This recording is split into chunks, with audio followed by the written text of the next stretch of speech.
राम राम जी, मेरे नए व्लॉग में आप सभी का तहे दिल से स्वागत है। मैं आशा करती हूँ कि इस कड़ाके की सर्दी में आप लोग स्वस्थ होंगे, मस्त होंगे और अपनी पढ़ाई जारी रख रहे होंगे। चाहे कितनी भी सर्दी हो जाए, कितने ही हाथ पैर सुन्न हो जाए, लेकिन अपनी पढ़ाई मत छोड़ना, पढ़ाई कंटिन्यू रखना। एक ना एक दिन सफलता ज़रूर मिलेगी। ये मेरा सीटेट में फर्स्ट अटैम्प्ट है और मैं श्योर हूँ कि मेरा इस बार सीटेट क्लियर हो जाएगा। पता नहीं क्यों अंदर से कॉन्फिडेंस है इस बार। और बच्चों को बड़ा करते करते अपना बचपन कब याद आ जाता है ये कह नहीं सकते। अब मेरे बेटे को ही देख लो, उसे ना ये पेपर वाले पटाखे बनाने थे। उसने कहीं देख लिया होगा तो बोला मम्मा मेरे लिए बना दो, तो ये मैं उसके लिए बना रही थी और मुझे मेरा बचपन याद आ गया कि कैसे हम कागज से नित नए खिलौने बनाते थे। कभी पटाखे, कभी एरोप्लेन, कभी नाव, कभी टिकटॉक, कभी कुछ। और सबसे कीमती जो चीज़ बनती थी पेपर से वो होता था पर्स। हाँ, हम अपने बचपन में पेपर से पर्स ही बनाते थे। आप मेरे चेहरे की स्माइल देख के अंदाज़ा लगा सकते हो कि मुझे मेरे बचपन की वो खट्टी मीठी यादें याद आ रही थी।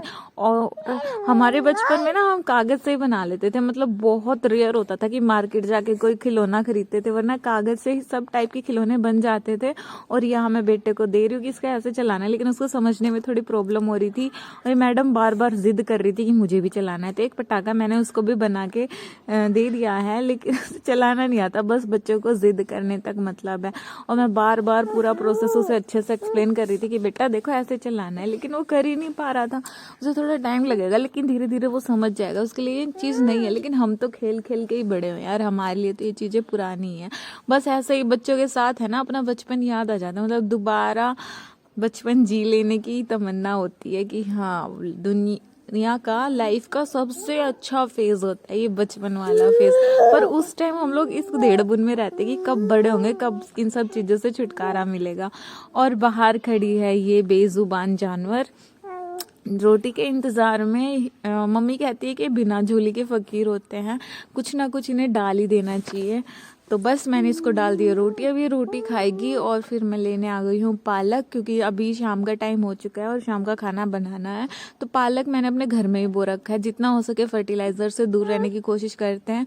हम गाँव में रहते हैं और गाँव में यही लाइफस्टाइल फॉलो करते हैं। तो ये पालक को मैं दाल में डाल देती हूँ फटाफट। हमारी दाल पालक बन के रेडी हो जाएगी। तब तक ये रेडी होती है, तब तक मैं लगा लूँगी आटा और फटाफट बस दिमाग में यही चल रहा है कि काम फिनिश हो और पढ़ाई स्टार्ट हो। दुनिया भर की रिस्पॉन्सिबिलिटीज़ हो जाती है यार शादी के बाद। जो फ्रीडम, जो दिमाग शादी से पहले रहता है वो शादी के बाद नहीं हो पाता। पता नहीं क्यों हमें ये डायलॉग सुनने को मिलता है कि जो करना है शादी के बाद करना। और शादी के बाद इतनी रिस्पॉन्सिबिलिटी हो जाती है कि कब हम अपनी लाइफ, अपने सपने, अपने ख्वाहिशें भूल जाते हैं, पता ही नहीं चलता। टाइम गुजर जाता है और हम बस वहीं के वहीं खड़े रह जाते हैं। और लास्ट में एक टैग लग जाता है माथे पे कि हाउसवाइफ। क्या फ़ायदा है इतना पढ़ाई लिखाई करने का, जब करना वही झाड़ू पोछा चौका बर्तन है। अरे जॉब लग जाएगी तब भी तो यही सब करना पड़ेगा ना। लेकिन नहीं, ताने मारने हैं, चाहे अगला कितना ही डिमोटिवेट हो, चाहे कितना अगला फ्रस्ट्रेटेड हो, लेकिन जो बात लोगों को बोलनी है वो तो बोलेंगे ही।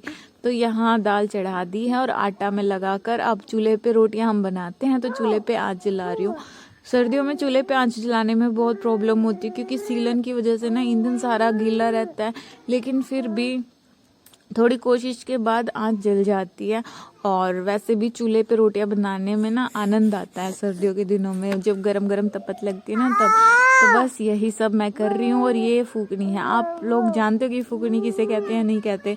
हाँ, तो मैं यही कह रही थी कि शादी के बाद इतनी रिस्पॉन्सिबिलिटीज़ बढ़ जाती कि अपने सपने पूरे करने का मौका ही नहीं मिलता।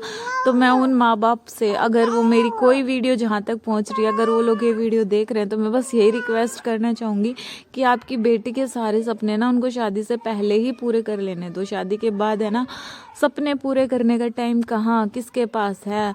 और ऐसा हस्बैंड, ऐसे घर वाले किस्मत वालों को ही मिलते हैं जो उनके सपने शादी के बाद पूरे हो जाते हैं। मैंने तो इतने सालों में यही समझा है कि अगर खुद के सपने पूरे करने हैं ना, तो खुद ही स्टैंड लेना पड़ेगा, खुद ही इस काबिल बनना पड़ेगा। मत देखो किसी का मुंह कि भाई फलाना आएगा हमारे सपने पूरे करेगा। कोई राजकुमार नहीं आता, कोई सपने पूरे नहीं करते।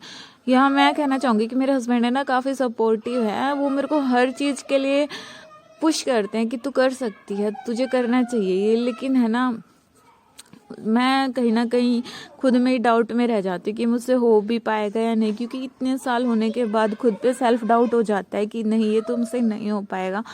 लेकिन अब है ना, खुद के कंफर्ट जोन से बाहर निकलना ही पड़ेगा। खुद की नज़रों में ही सेल्फ रिस्पेक्ट बढ़ानी है, और दूसरों को तो बाद में प्रूफ करेंगे, पहले खुद की नज़रों में तो इज्जत बना ले। कहाँ मैं स्कूल की टॉपर लड़की हुआ करती थी और कहाँ मैं ऐसी ज़िंदगी जी रही हूँ। मैं खुद अपनी लाइफ से सेटिस्फाइड नहीं हूँ, दूसरों से क्या शिकायत करूँ।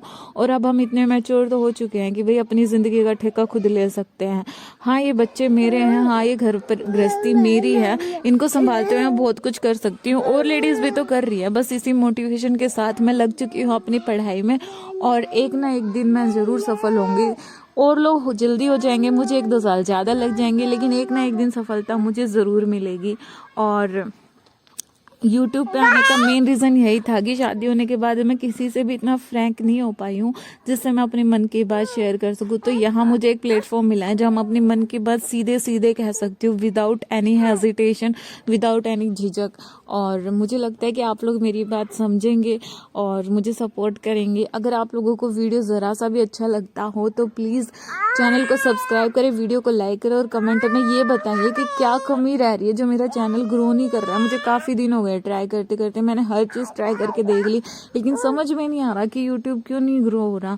और ये मुश्किल होता जा रहा है मेरे लिए, यूट्यूब कंटिन्यू रखना, साथ में पढ़ाई कंटिन्यू रखना, साथ में अपने बच्चों को संभालना। लेकिन हिम्मत नहीं हारना यार, बहुत सो लिए, बहुत सेक्रीफाइसेस कर लिए। अब खुद के लिए ज़िंदगी जीनी है, खुद को इस काबिल बनाना है कि किसी के ऊपर बोझ ना बने, एटलीस्ट पढ़े लिखे गंवार तो ना बने, अपना खर्चा खुद उठा सके। और ऐसा कहते हैं ना कि जैसा आप करते हैं आपके बच्चे भी सेम वैसा ही करते हैं। तो यहाँ मुझे देख के मेरा बेटा भी अपनी बुक लेके बैठ गया और वो भी पढ़ाई करना है। अपने बच्चों के सामने एग्जाम्पल सेट कीजिए, एक पॉजिटिव लाइफ जी ये, और बस स्टार्ट हो जाए अपने ड्रीम्स को पूरा करने के लिए। कंटिन्यूटी मेंटेन रखिए, एक ना एक दिन सफलता ज़रूर मिलेगी। और मैं आशा करती हूँ कि आप लोगों ने व्लॉग पूरा देखा होगा। अगर पूरा देखा है तो एक बार फिर से कहूँगी, प्लीज़ चैनल सब्सक्राइब करे बिना मत जाना, कमेंट कीजिएगा। और बाकी आपकी मर्ज़ी, मैं किसी को फोर्स नहीं कर सकती, बस मैं अपने दिल की बात इस वीडियो में रखी हूँ। अगर आप मेरी बात से सहमत हैं तो आप ऑटोमेटिकली सब्सक्राइब कर देंगे। मुझे तो ऐसा ही लगता है कि भारत में ना हर वाइफ की ज़िंदगी ऐसी ही चल रही है, और मैं नहीं चाहती कि मेरी बेटी ऐसी ज़िंदगी